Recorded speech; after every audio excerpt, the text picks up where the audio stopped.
우리 호산나 성가대 은혜로운 찬양 너무너무 감사드리고요.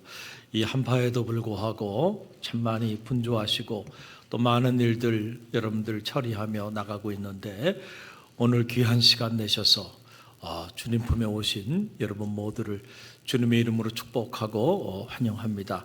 우리 옆에 있는 성도들 바라보면서 고백하며 인사하는데요. 잘 오셨습니다. 우리 축복합니다. 잘 오셨습니다. 할렐루야. 오늘 이 아침에 여러분 주님 품에 참 잘 오셨습니다.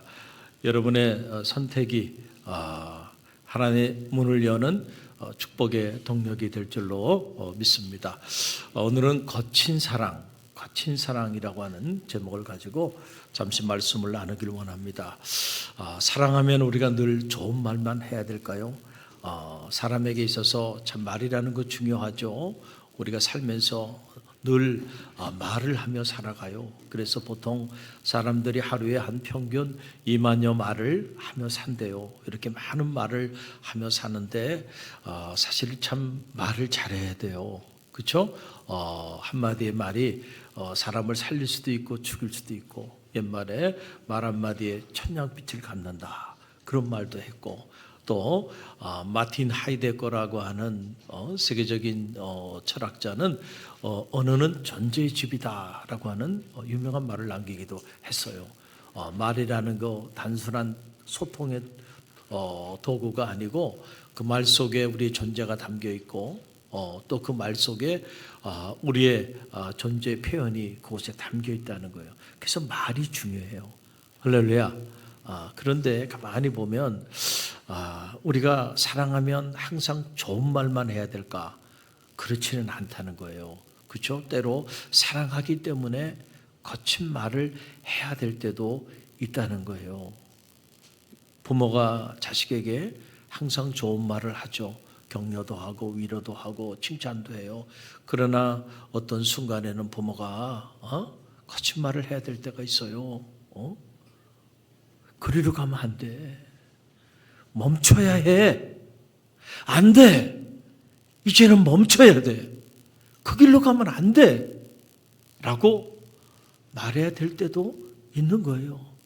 자녀 입장에서 보면 이런 부모의 말이 상처가 되기도 하고 이런 부모의 말이 부담이 될 수도 있어요. 그러나 여러분, 그 거친 말 속에는요, 자녀를 사랑하는 부모의 마음이 담겨 있는 거예요. 자녀를 살리고 싶어서. 안 돼. 그만해야 돼. 이젠 멈춰야 돼. 그리로 가면 안 돼.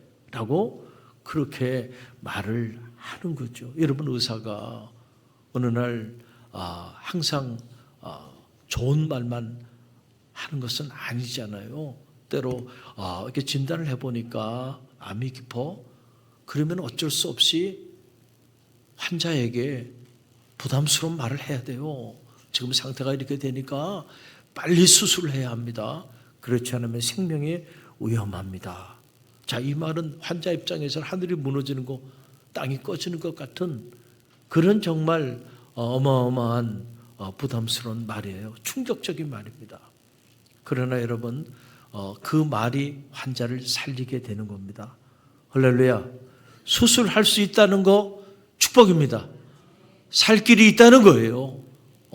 그러니까 더 늦지 않게 살려주기 위해서 때로는 의사가 이런 부담스러운 말을 하게 되는 거죠. 여러분, 오늘 이 본문은 초대교회 사도 베드로가 이제 하나님의 영으로 충만케 돼서 그가 증인으로 변화된 다음에 첫 번째 메시지, 그 첫 번째 메시지에 해당하는 내용이 오늘 본문의 말씀이에요. 가만히 이 말씀을 묵상해 보면 사도 베드로가 은혜를 받고 그가 변화돼서 첫 번째 입을 열어 복음을 전했는데 그 복음의 메시지가 대단히 거칠구나 라고 하는 걸 이렇게 느껴요.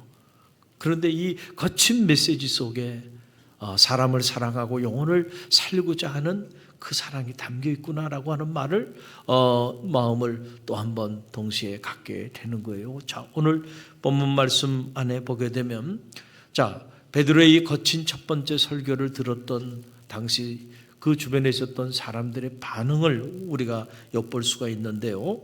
37절 말씀 저와 여러분이 함께 읽어봅니다. 그들이 이 말을 듣고 마음에 찔려 베드로와 다른 사도들에게 물어 이르되 형제들아 우리가 어찌할꼬 하거늘 그랬어요. 자, 베드로의 그 설교에 대한 사람들의 반응입니다. 이 반응을 보니까 사람들이 너무너무 감동적인 설교를 하시네. 그랬습니까? 아니에요. 야, 너무 은혜롭네. 그것도 아니었어요.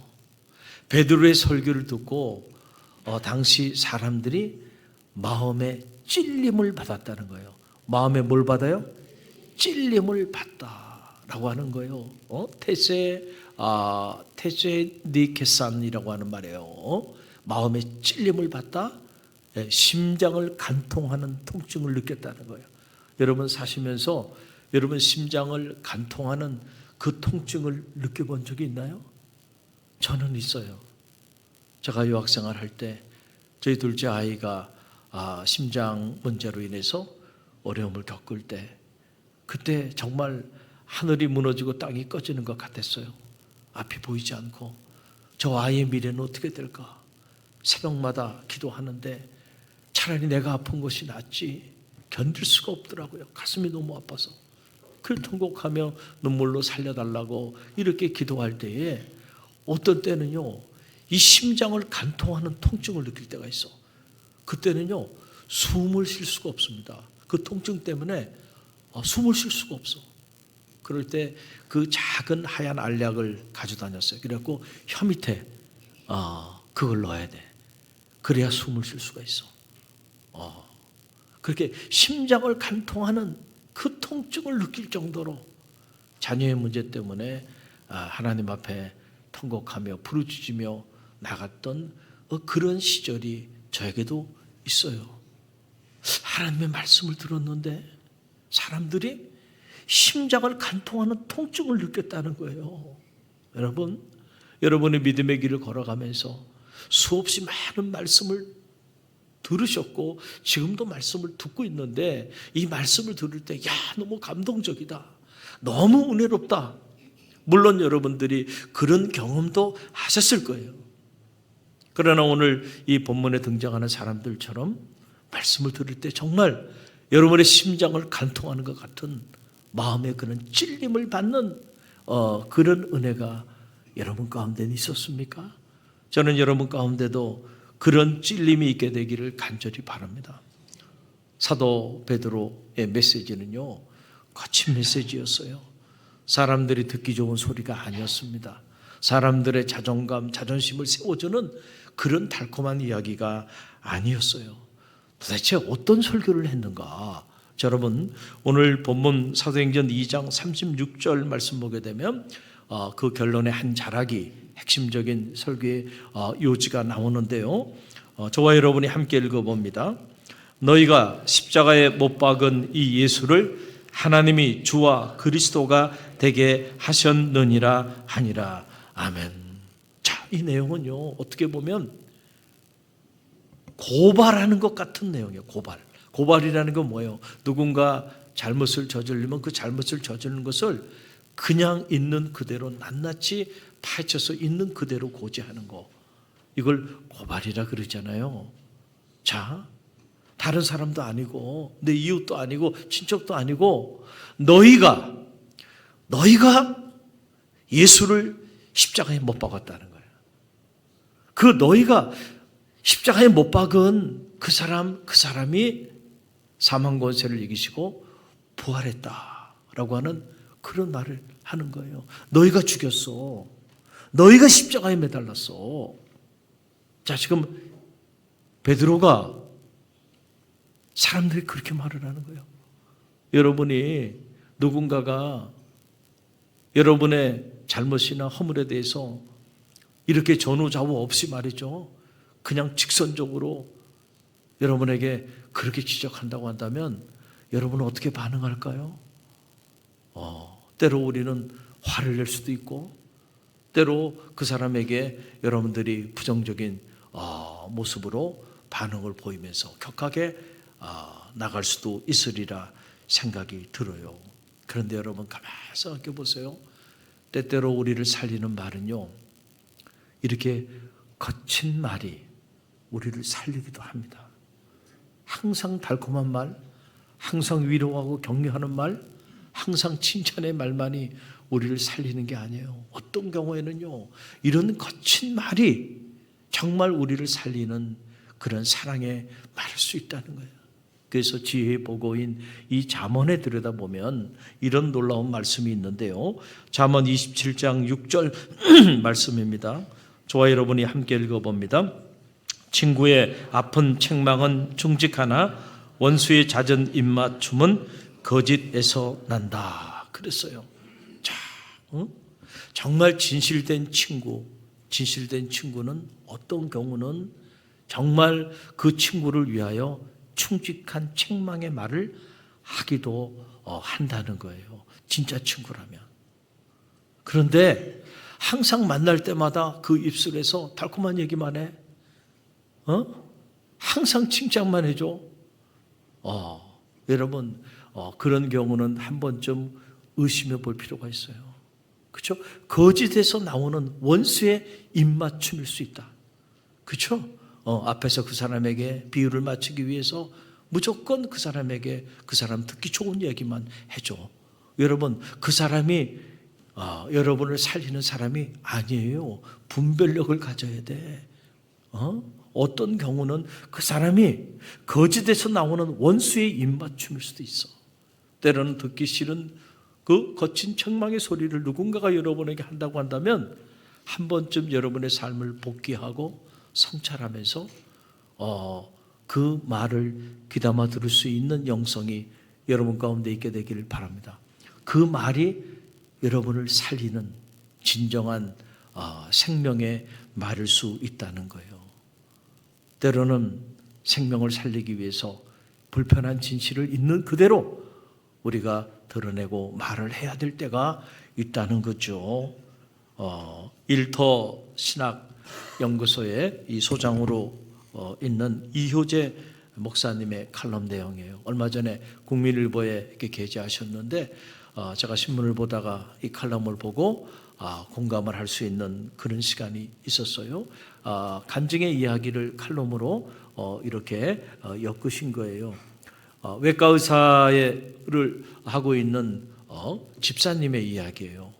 그 외과 의사로 일하고 있는 집사님이 어느 날 이 이효재 목사님을 찾아왔어요. 그리고 목사님에게 자기 고민을 토로한 겁니다. 이렇게 이야기를 한 거예요. 목사님, 이웃을 사랑해야 하는데 가끔 말 안 듣는 환자를 보면 화가 나고 미워하기도 합니다.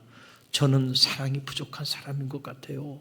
그러면서 고민을 토로한 거예요. 그 사연은 이래요. 어렵게 수술을 잘 해줬는데 그런데 그 처방대로 관리를 잘 하지 못해가지고 병이 더 악화가 돼서 돌아온 환자를 보면 이 외과 의사로 일하고 있는 이 집사님이 화가 치밀어 오른다는 거야. 그래가지고 좀 부드럽게 돼야 되는데 쌀쌀하게 되면서 그리고 거친 말로 야단을 치기도 한다는 거예요. 그러고 나면 자책감이 드는 거야. 내가 좀 사랑이 부족한가 보구나. 이런 생각이 든다는 거예요. 그래서 그 외과 의사로 있는 집사님에게 이 이효재 목사님이 이렇게 말씀을 하셨다는 거예요. 치료에 성실하지 않은 환자에게 짜증을 내고 거칠게 하는 것은 의사의 사랑일 수도 있습니다. 너무 자책하지 마세요. 그렇잖아요. 어렵게 수술을 잘해서 살려놨는데 그래서 처방대로 관리만 좀 잘하면 되는데 그 관리를 못해가지고 병이 더 악화돼서 돌아온 그 환자를 바라보면서도 여러분 화 한 번 내지 않는다고 한다면 어떻게 이 의사가 정말 환자를 살릴 의지가 있는 의사이겠는가 라고 하는 거예요. 진짜 의사는요 때로 야단도 칠 줄 알아야 돼. 할렐루야. 여러분이 이제 질병으로 인해서 수술을 받아야 하는데 두 의사가 있어요. 선택은 여러분이 할 수 있어. 한 의사는 항상 만날 때마다 웃어주고 부드러운 말을 하고 항상 좋은 얘기만 해. 그런데 그분은 환자를 살리고자 하는 의지도 부족하고 실력도 부족해. 한 사람은 만나면 좀 부담스러워. 항상 말을 거칠게 하시고, 그런데 이분은 환자를 살리고자 하는 의지가 강하고 실력도 있어. 그러면 여러분은 선택할 수 있다고 한다면 어느 의사에게 수술 받고 싶으세요? 너무 어려운 질문인가요? 너무 어려워요, 질문이? 당연히 후자겠죠. 그렇잖아요. 여러분, 우리가 이게 분별력을 가져야 돼요. 때로 거칠지만 그 거친 말 속에 담겨있는 그 거친 사랑을 읽을 수 있는 눈이 저와 여러분 가운데 있게 되기를 간절히 바랍니다. 오늘 베드로의 이 첫 번째 설교 너무 거칠어요. 그냥 있는 그대로 그들의 죄를 낱낱이 고발하는 그런 내용의 설교입니다. 그러나 이 설교 안에 보니까 영혼을 살리고자 하는 그 사랑의 메시지가 이곳에 깊이 담겨 있는 것을 보게 돼요. 그래서 38절 말씀 보세요. 저와 여러분이 함께 읽어봅니다. 베드로가 이르되 너희가 회개하여 각각 예수 그리스도의 이름으로 세례를 받고 죄 사함을 받으라. 그리하면 성령의 선물을 받으리니. 아멘. 사랑은 때로 상처를 드러내지만 그걸 통해서 치유의 길을 제시하는 거예요. 그렇죠? 베드로가 모여든 사람들에게 너희가 예수를 죽였어. 너희가 예수를 십자가에 못 박은 사람들이야. 그들의 죄를 고발했습니다. 그런데 그런 고발한 것으로 끝난 것이 아니고, 그러니 너희가 이제는 너희 죄를 돌아보고 그리고 참회하며 죄사함을 받아. 그러면 너희에게도 성령을 선물로 주실 거야. 할렐루야. 지금 이 베드로의 이 거친 설교의 목적은 정죄에 있지 않고 회복에 있었던 거예요. 할렐루야. 정말로 회복되기 위해서는요, 때로는 우리의 죄와 허물 앞에 서야 하는 그 고통스러운 시간이 우리 가운데 때로 필요하기도 하다는 거예요. 할렐루야. 그럴 때 내 삶이 회복되고 가정이 회복되고 그리고 교회가 회복되고 이 땅이 회복되어지는 역사가 나타나게 된다라고 하는 그런 사실입니다. 베드로가 너희가 십자가에 못 박은 그 예수가 살아났으니 이젠 너희는 다 죽었어. 너희는 끝이야. 여러분, 그렇게 설교하지 않은 거예요. 다시 사셨으니 이젠 너희가 지금이라도 늦지 않았으니까 뉘우쳐. 그리고 너희 죄를 스스로 돌아보고 복귀하고 성찰해서 예수 이름으로 세례를 받고 죄사함을 받아. 그러면 살 길이 열릴 거야. 그러면 성령을 너에게 선물로 줄 거야. 그들로 하여금 살 수 있는 길을 동시에 제시해 주고 있는 걸 보게 돼요. 뉘우침이 없는 곳에는요, 새로운 변화가 나타나잖아요. 우리가 복음의 능력, 변화의 시작이라고 하는 슬로건을 가지고 나가고 있는데요. 올 한 해 정말 여러분의 삶에 아름다운 변화가 나타나기 위해서는요, 뉘우침이 있어야 돼요. 할렐루야. 안 그러면 똑같은 삶을 살게 돼 있어. 새로운 변화가 여러분한테 나타나기를 원한다고 한다면 청산할 거는요, 청산해야 됩니다. 할렐루야. 우리의 이 죄와 허물, 우리가 정리해야 될 것들은요, 정리해야 새로운 변화가 나타나죠. 그렇지 않고서는 절대로 변화가 나타나지 않는다는 거예요. 얼마 전의 일이에요. 우리 서울 연회 안에 해마다 한 70, 80명 정도 이렇게 수련 목회자 과정을 밟는 젊은 다음 세대 우리 감리교 목회자들이 있습니다.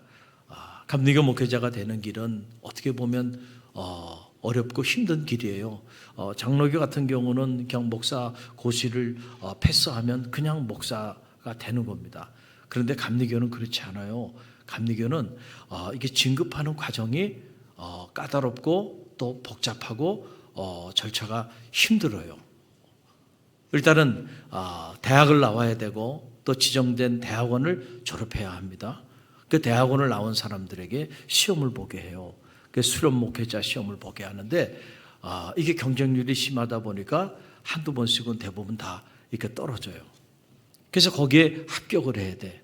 합격을 하면 그걸로 그냥 목사 안수를 받는 게 아니고 3년 동안 수련 목회자 과정을 밟으면서 해마다 논문도 내고 자격심사도 받고 성경시험도 봐서 패스를 해야 그래야 4년째 목사 안수를 받아요.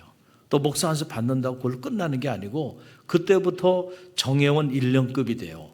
그래서 10년 동안 해마다 또 진급을 해요. 정1, 정2, 전3 해서 10년까지 진급을 해야 돼요. 그래야 이제 정회원 꼭지가 떨어진 그런 제대로 된 목회자가 되는 거예요. 그 전까지는 아직은 훈련 중에 있는 그런 사역자인 거예요. 작년에 성경시험을 봤는데 세 분이 성경시험이 너무 점수가 낮았어요. 그래서 제가 책임을 맡고 있어서 이걸 어떻게 할까 고민했는데 도저히 이 사람을 감리교 미래 목회자로 이 상태로 세워서는 안 되겠다. 그래서 우리 위원들이 같이 결정을 내리고요. 아픈 결정이죠. 그래서 올해 목사 안수를 받아야 해요.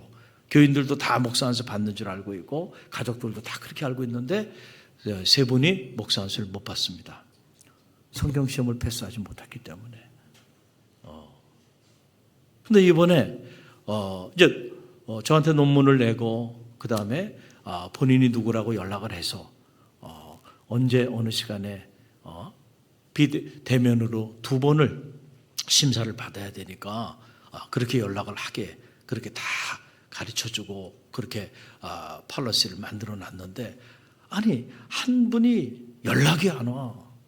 이제 내일 모레 논문 심사한 결과를 연회에 보내야 되는데 기다려도 연락이 안 와요.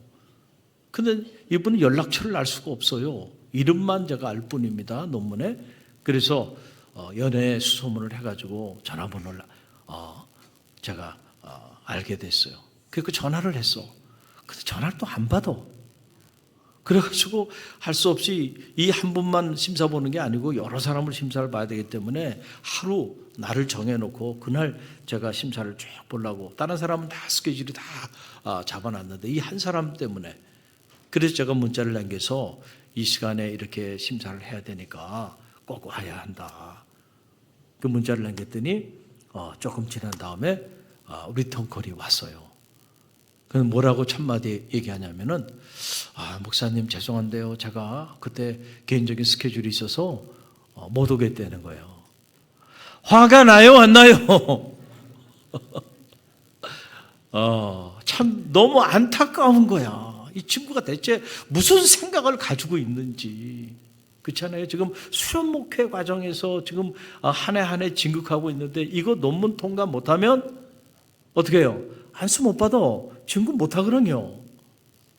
그런데 무슨 생각, 무슨 사적으로 뭐 어디 갈 일이 있다고 그게 더 중요해? 아니면 이게 더 중요해?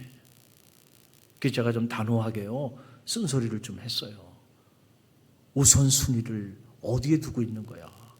수련 목회자로서 수련받고 있는 과정 속에 있어. 수련 목회자의 자세 그리고 이 훈련의 목적이 어디에 있어? 어떤 목회자가 되기를 원해? 그렇게 쓴소리를 하고요. 일방적으로 제가 그 시간에 그때 와라.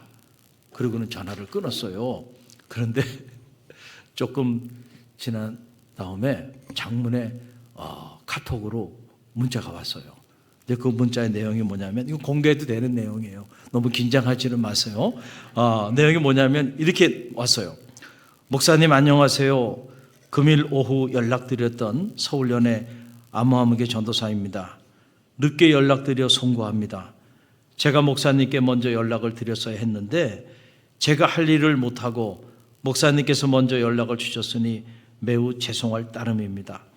목사님의 말씀처럼 우선순위를 확실하게 두는 목회자가 되겠습니다. 부족한 예비 목회자에게 따끔하게 말씀해 주셔서 감사드립니다. 2월 4일 늦지 않고 가겠습니다. 거듭 죄송하고 감사합니다. 아무하무게 올림. 할렐루야. 그래서 지난주 수요일 날 왔는데요. 딴 사람보다 가장 일찍 정말 왔어요. 키도 크고요. 얼굴도 그냥 잘생겼어요. 근데 갑자기 누가 문을 쾅쾅 두들기더니 문을 탁 열고 들어오자마자 90도로 인사를 하는 거예요. 그랬더니 우리 조 목사님이 사무실에 있다가 사무실 거치지 않고 바로 그냥 누군가 들어가니까 놀라가지고 쫓아 들어온 거예요. 그러면서 죄송합니다. 목사님 제가 잘못했다고 그러면서 그렇게 사과를 하더라고요.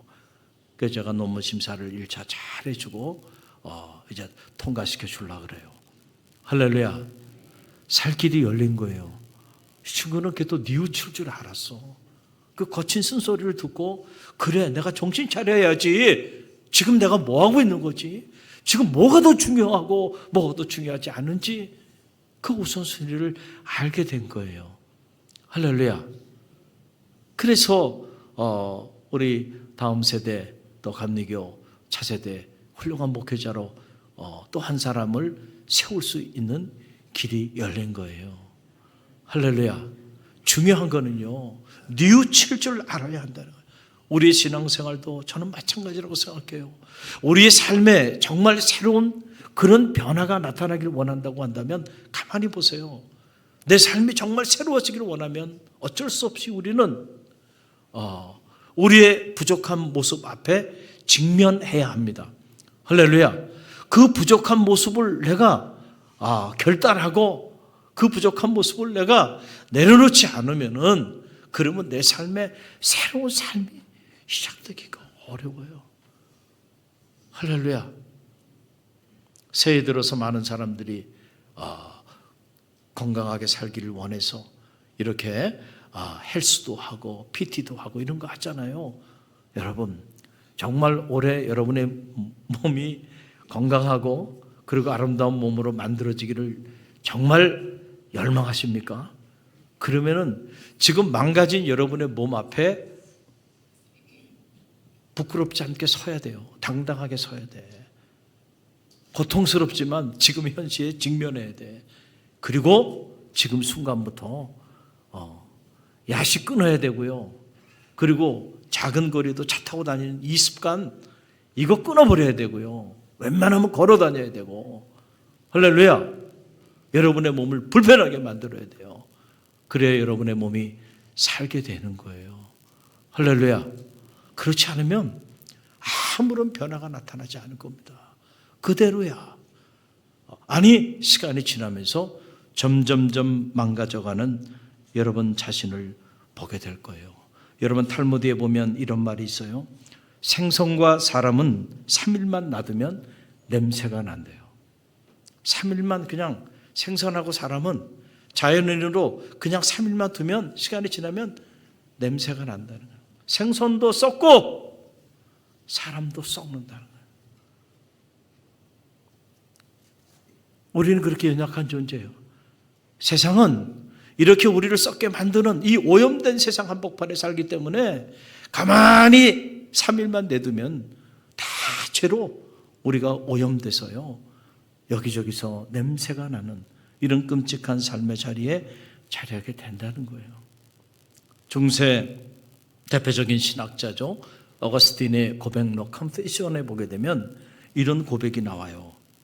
당신의 눈앞에는 죄 아닌 것이 하나도 없나이다. 오 하나님, 내가 사랑하고 추구한 것은 죄악 자체였고 잘못 자체였고 부끄러움 자체였습니다. 나는 망할 수밖에 없는 사람입니다.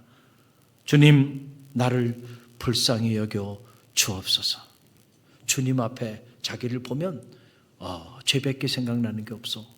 내가 주 앞에 갈망하고 추구했던 것들 사실 가만히 보면 다 죄악 그 자체였던 거야. 이렇게 처절한 참회를 통해서 어거스틴이 세인트 어거스틴 성자가 되고 초대교회 가장 위대한 신학자요 교부가 된 거예요. 우연히 된 게 아니에요. 여러분, 자기의 허물과 죄를 하나님 앞에서 들여다볼 수 있는 영적인 눈을 갖기 시작하면서 그래서 진정으로 하나님 앞에 자기의 부족함을 참회하고 통회하며 나갈 수 있었기 때문에 성자가 되고 위대한 교부요 신학자가 된 거예요. 여러분, 제롬 성경이라고 들어보셨죠? 제롬이라는 사람이 레티노 성경 최초로 그것을 번역한 사람이에요. 어느 날 하나님 앞에 이분이 기도하는데 마음에 울림을 주더래. 하나님 앞에 뭔가 최고의 선물을 올려드리고 싶은 그런 마음의 감동이 있었어. 그래서 그가 기도하며 나가는데 그때 하나님께서 그 제롬에게 뭐라고 말씀하시냐면, 하늘과 땅의 모든 것이 전부 내 것인데 내가 내게 무엇을 선물하겠다고 하는 말이냐. 그 얘기를 듣고 제롬이 하나님께 말을 합니다. 하나님, 제가 지금 번역하는 이 레티노 성경이 완성되면 저는 이것을 하나님 앞에 최고의 선물로 드리겠습니다.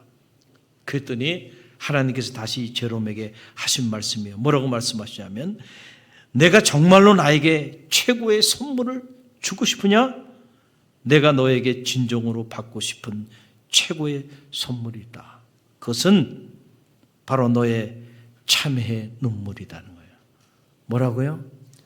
참회의 눈물. 내가 너에게 받고 싶은 최고의 선물은 참회의 눈물이야. 메마른 눈으로는요, 우리가 하나님 나라에 들어갈 수가 없어요. 언제부터인가 우리가요, 우리 성도들의 눈가에서 눈물이 사라졌어요. 언제부터인가 우리가 우리 자신을 깊이 있게 성찰할 수 있는 그런 복귀의 시간을 갖지 못하고 날마다 이 심리학에 쩌든 이 복음에 사로잡혀서 언제나 듣기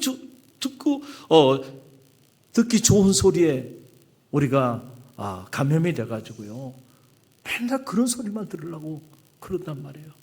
정작 내 영혼은 죽어가는데, 정작 내 삶은 무너져가고 있는데, 정작 하나님 앞에서 나의 이 끔찍한 죄의 현실은 변함이 없는데 누구도 그것에 대해서 거칠게 지적해 주는 사람이 없고, 한 번도 나의 이 죄의 현실 앞에 정말 참회의 눈물을 흘리며 서보지 못하고, 그러면서도 괜찮은 줄 알고 그렇게 우리가 믿음의 길을 걸어가고 있기도 하다는 거예요. 오늘 이 아침 어떻게 보면 이 설교 자체가 여러분에게 거친 설교예요. 참 부담스러운 메시지죠. 그러나 이 메시지를 듣는 중에 여러분 가운데도 마음에 찔림이 있게 되기를 간절히 바랍니다. 그래야 살 길이 여러분 가운데 나오게 되고, 진정한 의미의 올 한 해 여러분의 삶에 아름다운 감동적인 변화들이 불릴 듯 일어나게 될 거예요. 우리 초대 이 베드로의 첫 설교를 듣고 마음에 찔림을 받아